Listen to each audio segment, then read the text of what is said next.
Hello, it's Melinda from Scrapbookingncraft, and today we're doing an art journal page. This was filmed as a live on Facebook, so I've sped up the video and doing a little bit of a voiceover. So here are some new products that I'm just showing you that I might use. We ended up using quite a few of them. Yeah, picked out some paint colours and ink colours. So starting with the napkins is a great idea because you can pull your colours out from them and it gives you a jumping off point. So I decided to use this gorgeous giraffe napkin, and all these products can be found on our website at Scrapbookingncraft.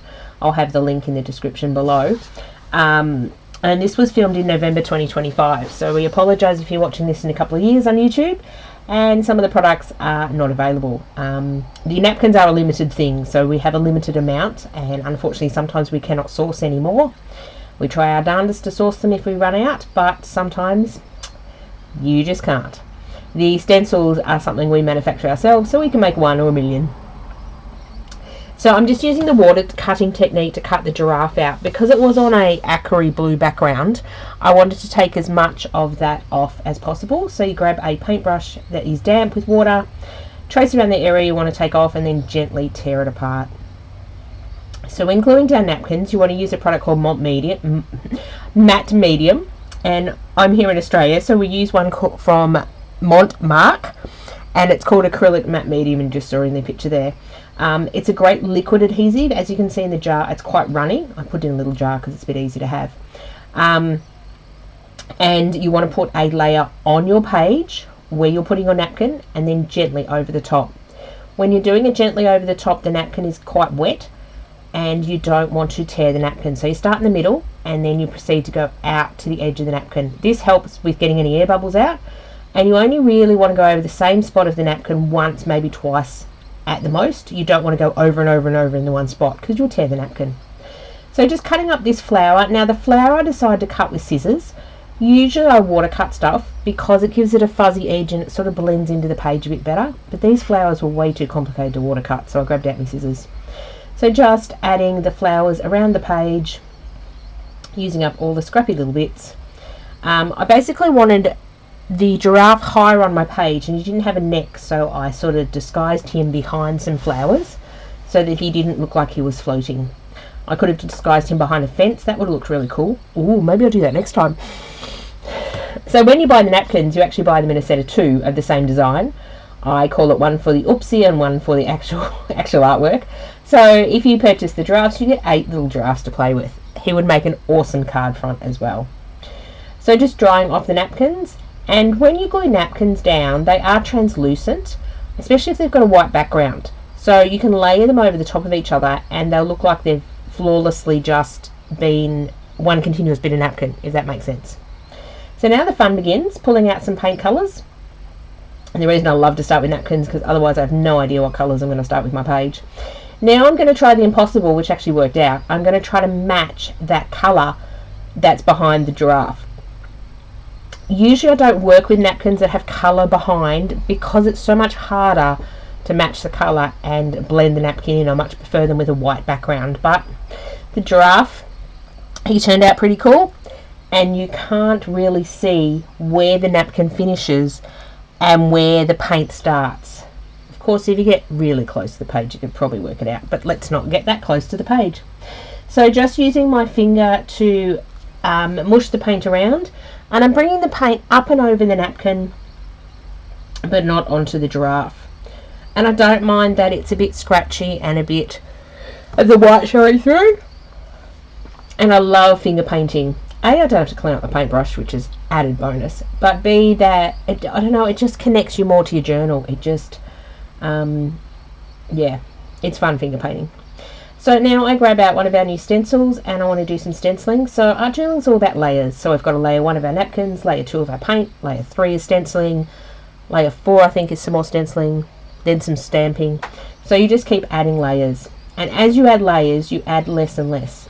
So I'm grabbing some white gesso, could have been paint as well, using what we call the reverse stenciling technique. So you put the paint down first, then you put the stencil over the top, and you wipe through the stencil. So it only works with really lacy stencils like the one I'm using. If there's too much stencil between the shapes on the stencil, it doesn't work as well. Now this is quite subtle, but I wanted it to be subtle. I want the main focal point to be the giraffe and the flowers, so the background is going to be quite subtle and soft as opposed to bold.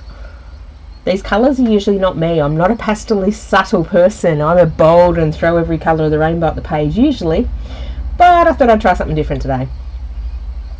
So I've done as much of the reverse stenciling. Now I'm going to use the same stencil on the left hand side of the page. I apologise, that's the right hand side of the page, and bringing that stenciling across. When I do a double page, I like to have some of the elements on either page and sometimes across the middle. So you can see some of the flowers are across both pages, the stenciling I've brought across both pages, just grabbing out my quote and deciding which one I want to use so I know how much stenciling. I wanted to sort of leave white behind the quote so it stood out a lot. So I'm just playing around with positioning. Grabbing a second stencil, I think this is our Distressed Daisies or something like that on the website. And using a stronger ink and just putting a bit more pattern on the stenciling. So I'm going over the white stenciling, the reverse stenciling, I'm going over the napkins, trying to combine everything together. So you start by putting elements on your page that are quite fragmented, like the napkins are here and there, the paint's a bit here and there, and then you're layering and overlapping things to put them together. Now I'm trying to decide on a paint colour for the words, and I decide to do, which is not me, actually test something, and I put a bit of colour on the back, and it colour works. So then I proceed to use a makeup sponge and an acrylic paint and dab it on the word quote. So the word quote's from our store as well. Being a functional adult every day seems a bit excessive. Sums up my life lately. I don't want to be a functional adult.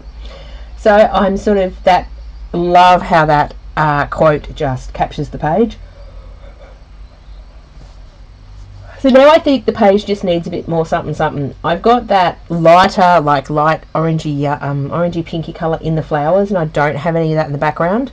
But again, I didn't want it to be bold, so I grabbed a script stamp and a sort of an orangey, I think it was Spice Marmalade actually, ink pad, and just put a little bit around. It's very hard to see on that camera, but you might be able to pick it up more in the close-up images. So now just gluing my quote on, just putting a dab of glue on the fattest bits of that quote. Of course getting glue all over my hands, which is just typical when I glue stuff down. And this page come together really nicely. It come together with all the colours, it come together with the stenciling. I'm just fiddling here with a bit with the giraffe's neck. It just looked to me that it was too, there was a hard line there that I didn't like from the bottom of the giraffe's neck. I should have probably put the flower up a bit taller, but I sort of smudged a bit of paint over it and it looks like the giraffe's peeping out from behind the flowers. So that's the end of the art journal page. If you want any of the products used in this art journal page, they're available on our website, which will be linked below. And here are some close-up cute pictures, and there you can see the stamping and all the stenciling. Leave any comments or questions in the box below. Thank you.